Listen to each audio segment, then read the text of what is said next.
Абай шығармалары тұңғыш рет норвег тілінде жарыққа шықты.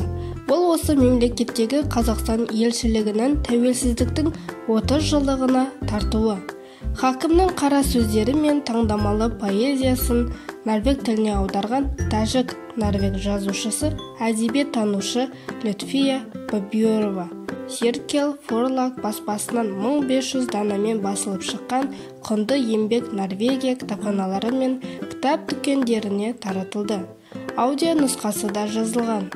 Еңбек норвег тілінде аударылған қазақ классикалық әдебиетінің алғашқы үлгісі болып табылады.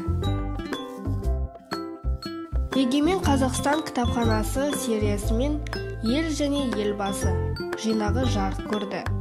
Кітапта кейінгі 2 жылда Егемен Қазақстан газетінде жарияланған еліміздің тұңғыш президенті елбасы Нұрсұлтан Назарбаевтың мемлекет қалыптастырушы ретіндегі тұлғалық, қайраткерлік қырларын кеңінен ашып көрсететін, тәуелсіздік тарихынан сыр шертетін мақалалар мен естеліктер топтастырылған.